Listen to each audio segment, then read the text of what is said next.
Sáquennos de aquí. Entrevista a Sáquennos de aquí. Entrevista a María Sima. Nicky Elch. Editorial. Gratis lo recibiste, gratis ofrécelo. Dedicado con amor a todos aquellos que aún han de experimentar el amor de Dios.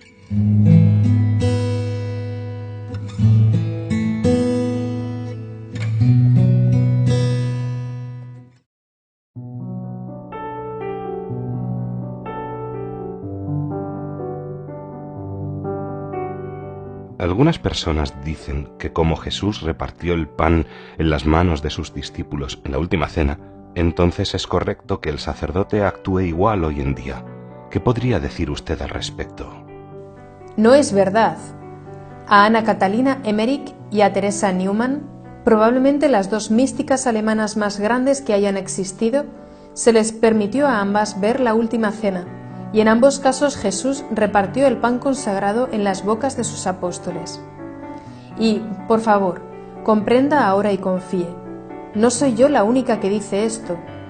Precisamente este tema, entre muchos otros relacionados con él, se discuten hoy en día en los niveles más altos de la Iglesia, y sé que aquí también prevalecerá Jesús, sin importar lo caóticas que deban volverse las cosas todavía.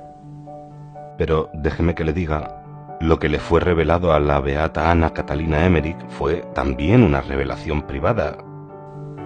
Sí, lo es, y a lo largo de la historia Dios ha usado este medio para arreglar las cosas, y como cualquiera podría confirmarlo si investigáramos los casos más conocidos, veríamos que sus frutos fueron inmensos, con un gran número de conversiones. Piense simplemente en Rue de Bac, Lourdes y Fátima, o en Teresa Neumann, por no hablar de la gran cantidad de conversiones que han tenido lugar en los últimos años en ese pequeño pueblo en el medio de una de las zonas más inestables de toda Europa. Me refiero, por supuesto, otra vez a Medjugorje. Y aquí tenemos otra perspectiva respecto a dar la comunión en la mano. ¿Cuál es esa perspectiva? Y por favor, María, quiero escuchar todos los posibles ángulos que conozcas sobre este tema, porque sé que hay mucha gente noble que está buscando la respuesta correcta. En los pueblos donde la Virgen elige aparecerse como Medjugorje, Schio, Garabandal y otros, generalmente esto ocurre en las afueras. Si volvemos a Medjugorje, por poner un ejemplo, se aparece, y aún lo hace hoy, en una de las dos montañas. En esas apariciones suele haber desde un puñado de personas en un día en pleno invierno hasta, digamos, 5.000 en los días de fiesta durante las estaciones más cálidas. Sin dudarlo y sin importarles el tiempo, todos los que están allí forcejearán y se amontonarán en el barro y en las rocas, clavándose las espinas de los arbustos para poder arrodillarse cuando la Santa Madre está con ellos.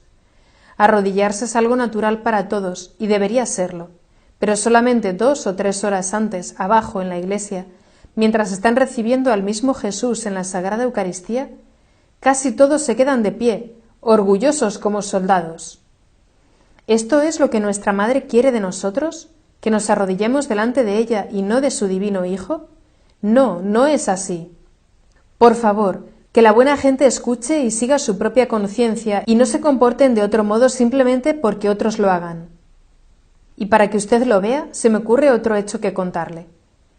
Puede que no sea tan impresionante como el que le dije antes de la mujer a quien se le ennegrecieron las manos, y no hay problema si resulta divertido.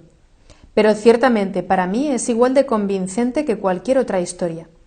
Conozco personalmente a una mujer muy buena y piadosa, que también tenía problemas con este tema, y simplemente rezó y le pidió al mismo Jesús que le enviara una señal rápida para poder aclararse. Y Jesús lo hizo. La siguiente vez que fue a recibir la comunión, el sacerdote, como lo había hecho hasta ese entonces, puso la Eucaristía en la palma de su mano. Tan pronto como la puso allí, la hostia se elevó de su mano, subió y desapareció en el aire. Este pequeño milagro también fue presenciado por varios testigos.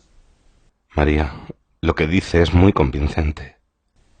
Y la Madre Teresa también prefería que los fieles recibieran la Eucaristía de rodillas y en la lengua, y en sus comunidades esa es la única forma permitida. Verá, desde la perspectiva de la Iglesia, recibir la comunión en la mano es solamente algo que se tolera, pero no es lo que realmente quiere. Cuando los sacerdotes que están en el purgatorio la visitan, ¿quién se ocupa entonces de las oraciones o de lo que sea necesario para que sean liberados? Las oraciones que requieren para ser liberados las deben hacer otros sacerdotes, pero si necesitan alguna otra cosa, me encargo yo misma. ¿Con qué frecuencia deberían celebrar la Santa Misa los sacerdotes? No menos de una vez al día. La ley de la Iglesia permite hasta 2 veces al día si la segunda misa es un funeral o la celebración de un matrimonio. Pero Dios entiende que pueden existir condiciones extraordinarias que hacen que los sacerdotes deban celebrar más de 2 misas al día, como cuando no se encuentra otro sacerdote que pueda celebrarla. Esto se debe a que celebrar la Santa Misa es la tarea principal de la función de los sacerdotes. Es la misión más grande que tienen y debería transformarse en la mayor expresión de su amor hacia Dios. ¿Podemos dar por hecho que también hay religiosas en el purgatorio? Así es, y la mayoría de las veces se encuentran ahí por faltas de humildad, faltas de modestia y de desobediencia. ¿Y también hay sacerdotes que se hayan ido al infierno? Hace muy poco vino a verme un sacerdote que había estado enfermo hasta hacía no mucho. Había ido entrando y saliendo de distintos hospitales durante varias décadas, y 3 veces estuvo a punto de morir. Durante su última enfermedad se encontró muy cerca de la muerte, y mientras estaba en agonía tuvo una visión de sacerdotes que caían en el infierno como copos de nieve. Le impresionó muchísimo, y no dejó de llorar durante semanas. Le llevó un largo tiempo recuperarse de lo que había visto. ¿Puedo preguntarle por qué vino a visitarla? Oh, nos habíamos conocido brevemente hace muchos años, y tras su experiencia vino a agradecerme por lo que le había dicho y ayudado en esa ocasión. Había sido solo una llamada de cortesía, pero que ahora tenía mucha importancia para él. ¿Han venido a verla familiares o amigos de sacerdotes difuntos, preocupados por saber si se habían salvado o no, debido a, ¿cómo puedo decirlo?, comportamientos fuera de lo común o preocupantes mientras vivían? Sí, eso me ocurrió hace ya algún tiempo. Una pareja de la zona de Alsacia, en Francia, vino a verme para preguntar por un sacerdote al que habían conocido. El sacerdote había vivido bastante perturbado durante un tiempo, y me contaron que un día, durante un ataque de rabia, tiró una estatua del Sagrado Corazón de Jesús fuera de la parroquia rompiéndola en pedazos. Al poco tiempo se suicidó, y estas personas, preocupadas con razón, vinieron a mí para averiguar qué había sido de él. Resultó que se había salvado después de todo, pero se encontraba en un purgatorio muy profundo, de donde todavía no podía ser liberado.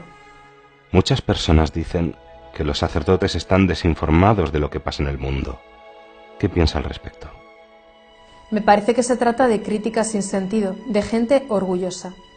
Me gustaría aclararles que el más sabio suele necesitar a Jesús con mucha más urgencia que el más simple. Y en cuanto a que los sacerdotes se encuentran desactualizados, no es cierto si los sacerdotes son personas que rezan. Solamente en el caso de que no rezaran estarían limitadas sus gracias. Pienso que se trata de una crítica mal dirigida. Podemos y deberíamos ser más críticos respecto a su falta de oración, pero no deberíamos criticar a los sacerdotes porque no se encuentran a tono con el resto de las personas.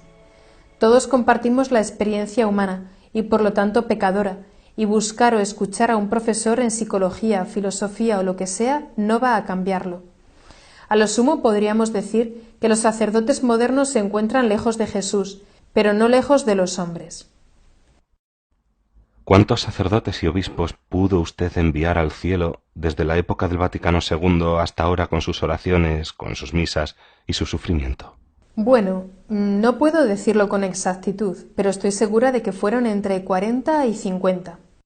¿Y de esos 40 o 50, cuántos de ellos se encontraban en el purgatorio como consecuencia de estas modernizaciones vinculadas con la misa? Casi todos. La mayoría se encontraba allí por haber promovido la comunión en la mano. Si hay pocos sacerdotes que crean en su testimonio, se desprende de eso que son muy pocos los que piden ayuda a las almas del purgatorio. Sí, me temo que eso es lo que quiere decir. Muy pocos las tienen en cuenta. ¿Puede contarme el caso de un sacerdote que haya recibido ayuda de las almas del purgatorio? Sí, se trataba de un sacerdote de cerca de Budapest, en Hungría, que no hace mucho tiempo quería renovar su parroquia y construir un pequeño monasterio. Entonces lo primero que hizo fue a ver a su obispo para pedirle ayuda. El obispo le dijo que hiciera lo que quisiera, pero que él no podía ayudarle en ese proyecto. Entonces el sacerdote rezó y dijo que dependería de la ayuda de nuestra Madre mediante la intercesión de las almas del purgatorio.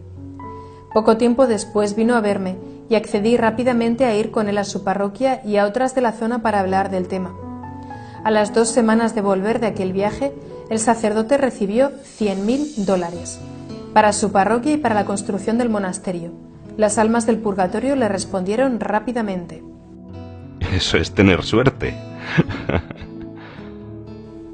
No fue suerte. Dios ayuda rápidamente a quienes confían en nuestra Madre y en la ayuda de las almas del purgatorio. Estoy seguro de que usted sabe mejor que nosotros que muchos seminarios se encuentran prácticamente vacíos. ¿Por qué sucede esto y cómo podemos remediarlo? La solución consistiría en volver a enfatizar el espíritu de oración, el sacrificio y la penitencia. Entonces habría más vocaciones.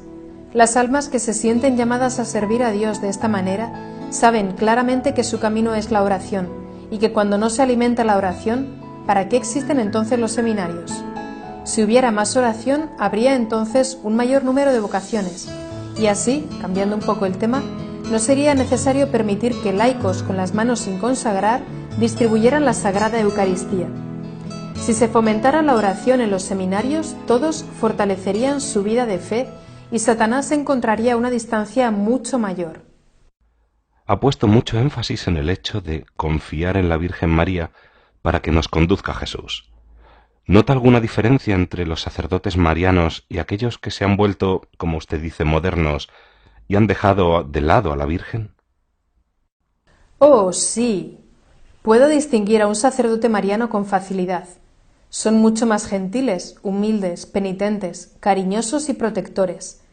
En su humildad se hacen fuertes, y con esta fortaleza sus frutos se vuelven mucho más claros que aquellos que olvidan a María.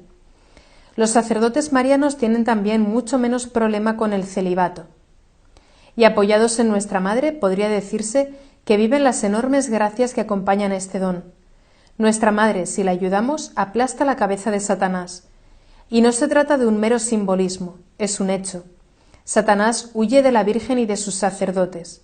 Los sacerdotes marianos y el ejército mariano de laicos que los rodean salvarán a la humanidad al final, y esto ocurrirá con el triunfo del corazón inmaculado de María. Entonces tenemos hoy en día un papa abiertamente mariano y un ejército mariano de sacerdotes y laicos. Quien quiera unirse al Santo Padre y a este ejército, ¿cuál es la mejor manera para hacerlo? ¿Qué es lo mejor que pueden hacer para el triunfo de su Inmaculado Corazón? Empezar a rezar. Empezar a vivir los mensajes de Medjugorje y consagrarse, ellos y sus familias, al Inmaculado Corazón de María.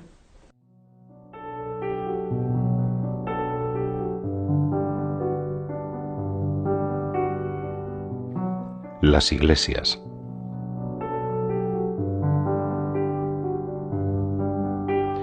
Cuando las almas del purgatorio le advirtieron sobre la situación actual de la Iglesia, también le dijeron algo acerca de cómo se construyen las iglesias hoy en día.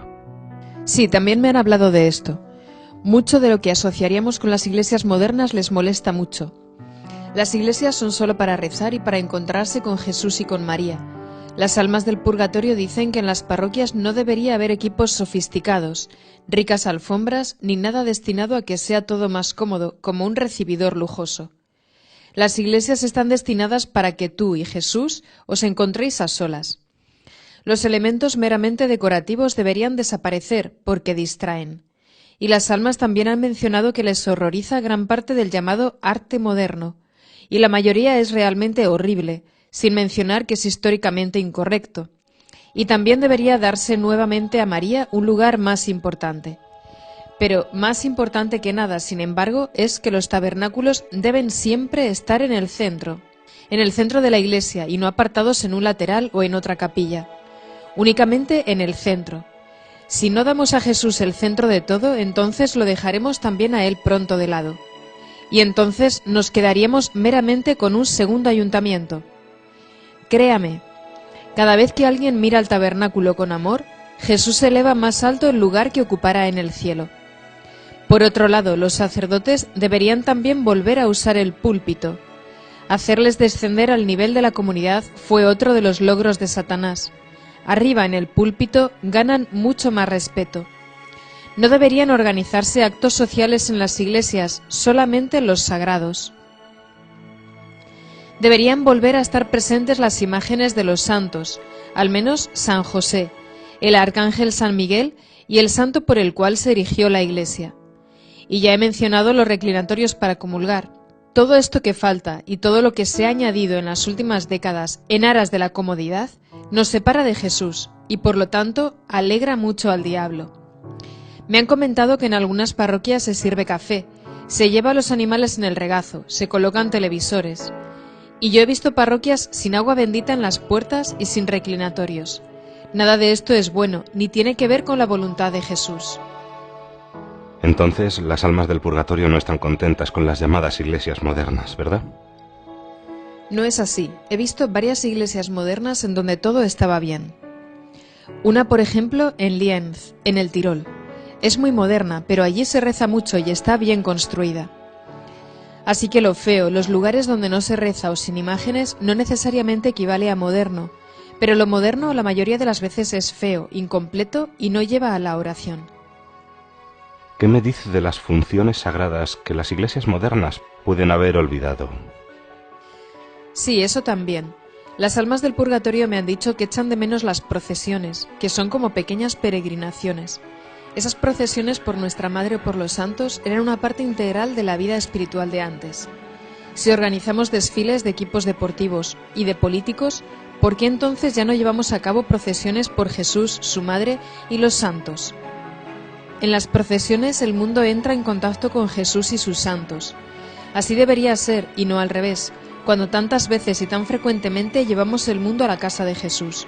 Además, en muchas partes del mundo los sacerdotes han dejado de bendecir los hogares al menos una vez al año. Eso también debilita la fe y entibia el amor y el respeto que debe mantenerse siempre intacto entre sacerdotes y laicos. La pérdida de estas funciones sagradas hace que Satanás sea plenamente feliz y le sea mucho más fácil a él y a sus demonios entrar en los hogares. Y también se han olvidado en muchas partes del mundo de la devoción del primer sábado. Debemos volver a restituirlas. Entre otros motivos, para todo ello se nos ha dado a los sacerdotes. Los necesitamos, y ellos necesitan que les recordemos nuevamente sus deberes. ¿Puede decirme cómo se celebra la misa en su iglesia aquí en Sonntag? ¿Y si las almas están contentas con la forma en que se llevan a cabo las cosas aquí? Sí, están satisfechas del modo como se celebra aquí. Nunca se quitaron los reclinatorios para comulgar y la Sagrada Comunión se ha dado solo en la boca. Nunca hay mujeres cerca del altar, eso incluye las lecturas, y que solo haya monaguillos niños en el altar. Jesús, presente en el tabernáculo, se encuentra en el centro del presbiterio y las imágenes de nuestra Madre y de algunos santos ocupan un lugar principal. Los fieles pueden confesarse semanalmente y la gente lo aprovecha. También asisten con frecuencia a las adoraciones del Santísimo Sacramento y al rezo del Rosario.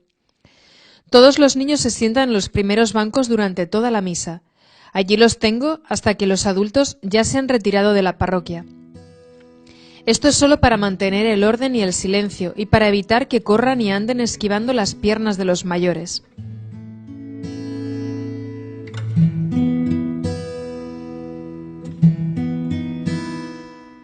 Sáquennos de aquí. Entrevista a María Simma. Nicky Elch. Editorial. Gratis lo recibiste, gratis ofrécelo. Dedicado con amor a todos aquellos que aún han de experimentar el amor de Dios.